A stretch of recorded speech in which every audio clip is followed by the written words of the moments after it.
Welcome to pebbles. நான் இன்றைக்கி செய்ய போகிறது கொள்ளு திணை தோசை. கொள்ளு வந்து நான் முளை கட்டினது எடுத்திருக்கேன். அது வந்து 1 கப். திணை வந்து 1 கப். அரிசி வந்து 1 கப் எடுத்திருக்கேன். பச்சரிசி வந்து யூஸ் பண்ணுறது எதுக்குன்னா நல்லா கிறிஸ்பியாக வரும் தோசை. இது கூட சீரகம், மிளகு, வரமிளகாய் இதை வந்து நல்லா மிக்சியில் அரைச்சிட்டு அதுக்கப்புறம் தோசை ஊற்ற போகிறோம். வாங்க எப்படி செய்கிறதுன்னு பார்க்கலாம். நான் இன்றைக்கி செய்ய போகிறது திணை கொள்ளு தோசை. அதாவது கொள்ளு வந்து முளை கட்டின கொள்ளு. இதை வந்து ரொம்ப ஈஸியாக பண்ணலாம். கொள்ளை வந்து நம்ம ஒரு நைட்டு ஃபுல்லாக ஊற வச்சுட்டு நல்லா தண்ணியை வடிகட்டிட்டு ஒரு டிஃபன் பாக்ஸில், அதாவது ஹோல்ஸ் இருக்கிற டிஃபன் பாக்ஸில் நீங்கள் போட்டு ஒரு 2 டேஸ் வந்து ஃப்ரிட்ஜில் வச்சிட்டிங்கன்னா இந்த மாதிரி ஆயிரும். திணை வந்து நான் 1 கப் எடுத்திருக்கேன். இதை வந்து ஒரு 2 ஹவர்ஸ் சோக் பண்ணி வச்சுருக்கேன். பச்சரிசி இதையும் வந்து ஒரு 1 ஹவர் சோக் பண்ணி வச்சுருக்கேன். 5 வரமிளகாய், ஒரே ஒரு பெரிய வெங்காயம், சீரகம் வந்து 1 டேபிள் ஸ்பூன், மிளகு வந்து 7 எடுத்திருக்கேன். தேவையான அளவு உப்பு. இது ரொம்ப ஈஸியாக பண்ணலாம். தனித்தனியாக தான் கிரைண்ட் பண்ணணும். ஏன்னா ஒன்றா கிரைண்ட் பண்ணிங்கன்னா ஒரு சிலது அரைப்படும், இல்லைன்னா அரைப்படாத இருக்கும். அதனால் நம்ம ஃபஸ்ட்டு வந்து கொள்ளை வந்து நல்லா கிரைண்ட் பண்ணிவிட்டு மிக்சியில் போட்டாவே போதும். பச்சரிசியும் வரமிளகாயும் நல்லா அரைச்சதுக்கப்புறம் திணையும் கூட மிக்ஸ் பண்ணி நம்ம அரைச்சிக்கலாம். ஃபஸ்ட்டு மிக்சியில் அரைச்சிட்டு அதுக்கப்புறம் நம்ம தோசையாக ஊற்றிக்கலாம். இதுக்கு வந்து சின்ன ஜார் யூஸ் பண்ணால் போதும். ஏன்னா நம்ம தனித்தனியாக தான் அரைக்கிறதுனால ஃபஸ்ட்டு கொள்ளு போட்டு நல்லா அரைச்சிக்கலாம். வரமிளகாய் இது கூட போட வேண்டாம், ஏன்னா நல்லா அரைப்படாது. இதை வந்து அரைச்சி வச்சுக்கலாம். அடுத்து திணை, அதுக்கப்புறம் நம்ம வரமிளகாய், பச்சரிசி, சீரகம், மிளகு. அதாவது பச்சரிசி கூட வந்து வரமிளகாய், சீரகம், மிளகு எல்லாத்தையுமே போட்டு அரைச்சிக்கலாம். ஃபஸ்ட்டு நம்ம கொள்ளு அரைச்சி தனியாக எடுத்து வச்சிட்டோம். அதுக்கப்புறம் திணை வந்து அரைச்சிருக்கோம். அடுத்தது வந்து பச்சை மிளகாய், அடுத்து பச்சரிசி, வரமிளகாய், சீரகம், மிளகு இதையும் நம்ம ஆட் பண்ணிக்கலாம். வெங்காயத்தை அரைக்கணும்னு அவசியம் இல்லை. கருவேப்பிலை போட்டுக்கலாம். கருவேப்பிலையை கிள்ளி போட்டுக்கோங்க, நல்லா வாசமாக இருக்கும். ஒரே ஒரு பெரிய வெங்காயம். இதையை நல்லா மிக்ஸ் பண்ணிவிட்டு இப்போ தோசை ஊற்றிக்கலாம். இதை வந்து ஊறணும் அப்படிங்கிற அவசியம் இல்லை. அதாவது 8 மணி நேரம் புளிக்க வைக்கணுங்கிறது அவசியம் இல்லை.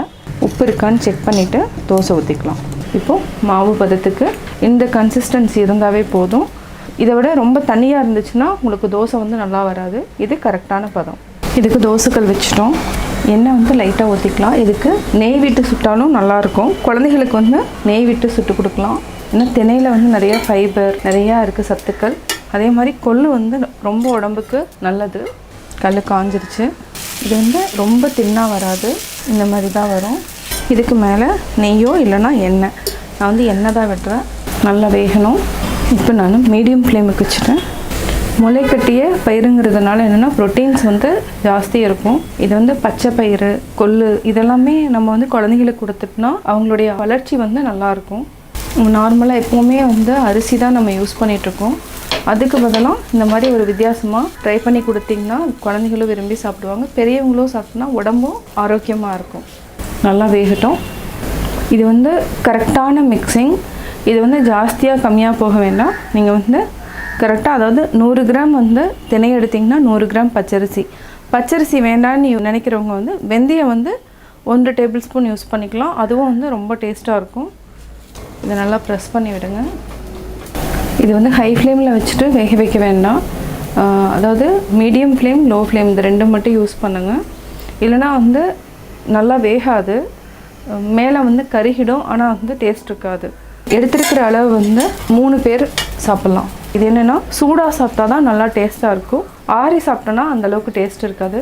எப்போ தேவையோ அப்போ வந்து நீங்கள் சூடாக சுட்டு சாப்பிட்டுக்கலாம். இதுக்கு வந்து எள்ளு பொடி வந்து ரொம்ப டேஸ்ட்டாக இருக்கும். இல்லைனா பச்சை புளி சட்னி அதுவும் நல்லாயிருக்கும். இப்போ எடுத்துக்கலாம். சுவையான திணை கொள்ளு தோசை ரெடி. நான் இன்றைக்கி செய்ய போகிறது அடை, அதாவது பருப்பு அடைன்னு நம்ம சொல்லுவோம். பருப்பு வந்து நான் 4 வகைகள் எடுத்திருக்கேன். துவரம் பருப்பு, பாசிப்பயிறு, பச்சை பயிறு, கடலைப்பருப்பு. நம்ம உளுந்து வந்து எடுத்துக்கலாம். உளுந்து வந்து நம்ம போட்டு ஊற வச்சு கொஞ்ச நேரத்துலேயே புளிச்சிருங்கிறதுனால நான் உளுந்து வந்து எடுக்கலை. இட்லி அரிசி வந்து 1.5 கப் நான் எடுத்திருக்கேன். பச்சரிசி வந்து ஏன் போடுறோன்னா அது வந்து நான் 1 கப் எடுத்திருக்கேன். அது வந்து நல்லா கிறிஸ்பியாக அடை வருங்கிறதுனால எடுத்திருக்கேன். இந்த பருப்பு, அதாவது இட்லி அரிசியும் பச்சரிசியும் ஒன்றா நம்ம நல்லா வாஷ் பண்ணிவிட்டு அரைக்கணும். பருப்பையும் நம்ம தனியாக, ரெண்டுமே தனித்தனியாக தான் அரைக்கணும். இப்போ எப்படி செய்கிறதுன்னு இந்த வீடியோவில் சொல்கிறேன், பார்க்கலாம். நம்ம இன்றைக்கி செய்ய போகிறது அடை. இட்லி அரிசி வந்து நான் இது மாதிரி இப்போ இதில் ஒரு 3/4 கப் எடுத்திருக்கேன். அதே மாதிரி இன்னொரு 3/4 கப், 1.5 கப் நான் எடுத்திருக்கேன். பச்சை பயிறு வந்து ஒரு கப் எடுத்திருக்கேன். அதாவது நம்ம எந்த கப்பில் நம்ம மெஷர் பண்ணுறோமோ அதே கப்பில் நம்ம எடுத்துக்கலாம். இது வந்து ஒரு கப் எடுத்திருக்கேன். பாசிப்பயிறு மட்டும் நான் அரை கப் எடுத்திருக்கேன். துவரம்பருப்பு ஒரு கப், கடலைப்பருப்பு ஒரு கப், பச்சரிசி ஒரு கப், மிளகா வந்து குண்டு மிளகா எடுத்திருக்கேன். இது வந்து 7 எடுத்திருக்கேன். நம்மளுக்கு தேவைன்னா நம்ம ஜாஸ்தி எடுத்துக்கலாம். சீரகம் 1 ஸ்பூன் எடுத்திருக்கேன். இதுக்கு வந்து கட்டி பெருங்காயம், ஏன்னா பருப்பு வந்து நம்ம சேர்த்துறதுனால பெருங்காயம் வந்து நம்ம கட்டாயம் நம்ம பெருங்காயம் சேர்த்திக்கணும். 2 பெரிய வெங்காயம், கருவேப்பிலை கொஞ்சமாக. இது எல்லாத்தையும் நம்ம நல்லா சோக் பண்ணி வச்சு, அதாவது அரிசி இட்லி அரிசியும் பச்சரிசியும் நம்ம தனியாக சோக் பண்ணி வச்சுட்டு நல்லா வாஷ் பண்ணிவிட்டு ஒரு 3 ஹவர்ஸ் வந்து மினிமம் நம்ம சோக் பண்ணிக்கணும். அதே மாதிரி இந்த பருப்பு எல்லாத்தையுமே நம்ம வந்து நல்லா க்ளீன் பண்ணிவிட்டு நம்ம இது எல்லாத்தையும் ஒரு மினிமம் 3 ஹவர்ஸ் சோக் பண்ணி வச்சுட்டு நல்லா மிக்சிலேயோ இல்லை கிரைண்டர்லேயோ நீங்கள் போட்டு அரைச்சிக்கலாம். அரைச்சிட்டு அதுக்கப்புறம் நம்ம கடைசியாக வந்து என்ன பண்ணுறோன்னா வெங்காயத்தை வந்து சின்ன சின்னதாக நறுக்கிட்டு வெங்காயம் கருவேப்பிலை இது ரெண்டையும் நறுக்கி நம்ம வந்து சுடுறதுக்கு முன்னாடி, அதாவது அடை ஊற்றுறதுக்கு முன்னாடி நம்ம இதை சின்ன சின்னதாக கட் பண்ணி வச்சதை நம்ம போட்டு அதுக்கப்புறம் நம்ம தோசை ஊற்றிக்கலாம். இப்போ நம்ம அடைக்கு வந்து துவரம்பருப்பு, பாசிப்பயிறு, பச்சை பயிறு, கடலைப்பருப்பு இது 4 பருப்பையும் நம்ம வந்து இப்போ தண்ணியில் ஒரு 3 ஹவர்ஸ் வந்து நம்ம சோக் பண்ணி வச்சுக்கலாம். அடுத்தது வந்து இதே மாதிரி நம்ம வந்து பச்சரிசியும் இட்லி அரிசியும் நல்லா வாஷ் பண்ணிவிட்டு நம்ம சோக் பண்ணி வச்சுக்கலாம். அடை வந்து நான் மெஷர்மெண்ட் சொல்லியிருந்தேன் உங்கள்கிட்ட எவ்வளோ அளவுன்னு சொல்லியிருந்தேன். இப்போ பருப்பு வந்து 4 பருப்பையும் நான் ஊற வச்சு அரைச்சிருக்கேன். அது வந்து கீழே இருக்குது. அரிசி பச்சரிசியும் இட்லி அரிசியும் நான் அரைச்சிருக்கேன், இது மேலே இருக்குது. வரமிளகாய், சீரகம் மேலே, சீரகம் பெருங்காயம் இந்த 4ஐயும் நம்ம சேர்த்து அரைச்சிருக்கோம். இது ரெண்டையும் நல்லா நம்ம இப்போ மிக்ஸ் பண்ணிக்கலாம். உப்பு போட்டால் சீக்கிரமாக புளிச்சு போயிடும். அதனால் உப்பு வந்து நம்ம எப்போ சுடுறோமோ அப்போ வந்து நம்ம உப்பு போட்டுக்கலாம்.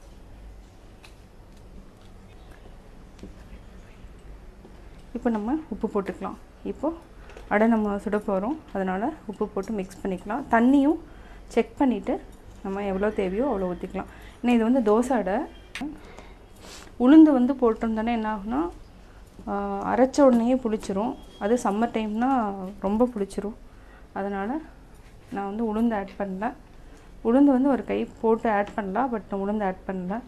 இப்போ வந்து இன்னும் இந்த இதில் இருக்குது, இன்னும் கொஞ்சம் வாட்டர் ஆட் பண்ணிக்கலாம்.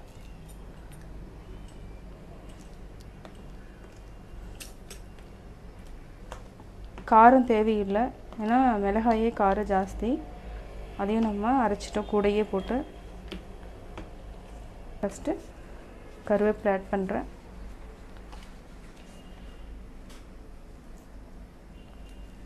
இப்போ வெங்காயம் நல்லா சின்ன சின்னதாக நான் கட் பண்ணியிருக்கேன். வெங்காயம் வந்து உங்கள் ஆப்ஷன் எவ்வளோ தேவையோ அது ஒரு வெங்காயம் கூட போட்டுக்கலாம்.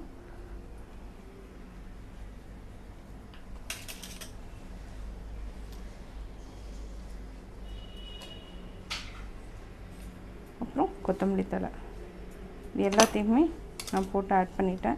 இதை நல்லா மிக்ஸ் பண்ணிவிட்டு நம்ம வந்து அடை ஊற்றிக்கலாம். கொத்தமல்லி தழை இருந்ததுன்னா போடலாம், இல்லைனாலும் ஒன்றும் இது இல்லை. இப்போ வந்து நம்ம அடை ஊற்றிக்கலாம். இப்போது நம்ம காய வச்சாச்சு.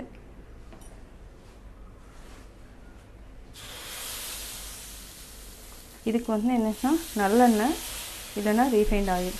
நல்லெண்ணெய் வந்து அவ்வளோ டேஸ்ட்டாக இருக்காது, ரீஃபைண்ட் ஆயில் ஆட் பண்ணிக்கலாம்.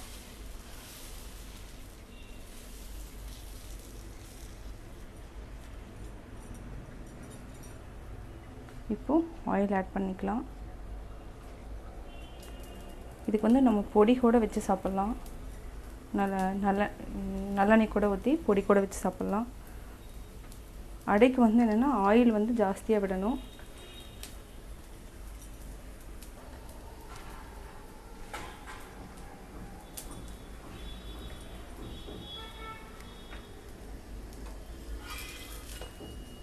இப்போ ஒரு சைடு நல்லா வெந்துருச்சு. இப்போ நம்ம திருப்பி போட்டுக்கலாம், நல்லா ப்ரெஸ் பண்ணி விட்டுக்கலாம். இப்போ சிம்மில் வச்சுட்டு நம்ம நல்லா ப்ரெஸ் பண்ணி விட்டோம்னா நல்லா வெந்துடும்.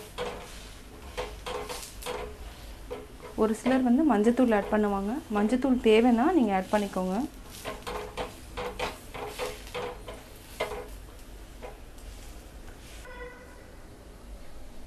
இப்போது நம்ம சிம்மில் வச்சுக்கலாம். வெந்துச்சான்னு பார்த்துட்டு நல்லா வெந்துடுச்சு. இப்போ நம்ம எடுத்துடலாம்.